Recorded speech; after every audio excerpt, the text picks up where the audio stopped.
Hi, I'm Helen, the CEO at Silver Cloud HR. I want to take a few moments today to talk to you about a question that we get asked regularly when we're going through system selection, and that's around whether a company should get a standalone or integrated HR and payroll system.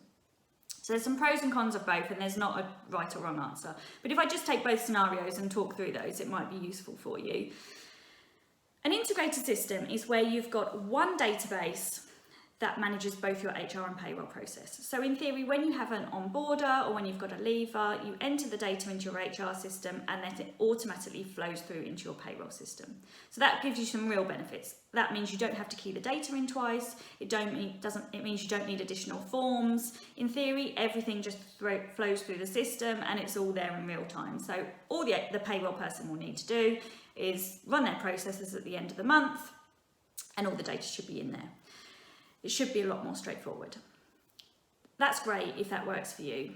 There are some problems with that. There's not many software vendors out there that are excellent at providing a good HR system and a good payroll system. Payroll is set up to run in a certain way because it has to run a certain set of calculations. So often what you find when you've got an integrated payroll system is that the payroll bit comes first and then the HR bit is built after. And the HR bit has to work for payroll, so it's very much payroll led.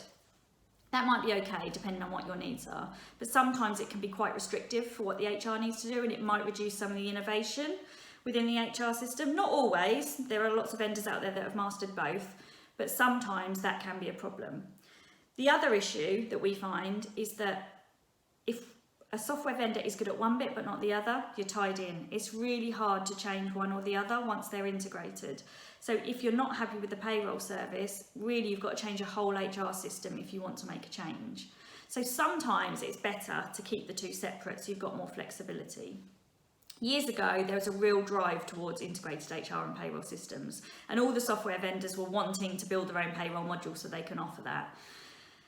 Since then, integrations have become a lot better, so it's a lot easier to integrate from one system to another. And if you look at all the other business systems around the business, they are all separate and integrate with one another. So really our advice now is that normally it's better to have standalone systems, we find, and to get a vendor that really understands their topic. So it's not just payroll, but if you're looking at recruiting or learning, you're not going to get a software vendor that is able to do all of that absolutely amazingly well. It just doesn't exist.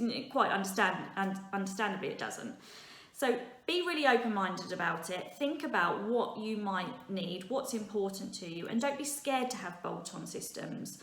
As long as you're looking at the integration capabilities, and that really should be in your requirements, and we can provide advice on that if you need it.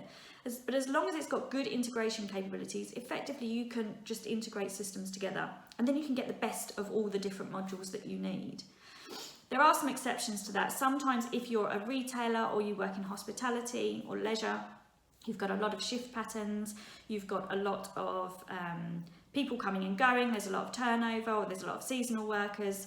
Sometimes it does make sense to have a really good engine that will manage all your HR, all your rostering, all your workforce management, and then feeds into a payroll. There's some real benefits of having that. It's often quite hard to bolt all those together because there's so many data items that need to flow together. So it really does depend on you as a business. And also the other thing to consider is there's a real trend at the moment of people moving towards outsourcing payroll.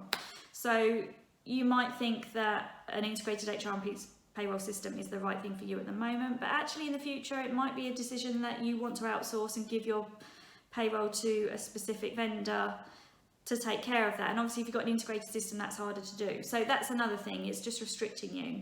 So there's no right or wrong answer, but effectively keep an open mind, take advice from the people that you're working with, don't discount a vendor if they don't have a payroll system is my advice. Ask them who they partner with. Most of the software vendors will have an answer to those that they partner with. If they don't, they're probably someone you should question whether you should be working with them because it's a common question they will be asked.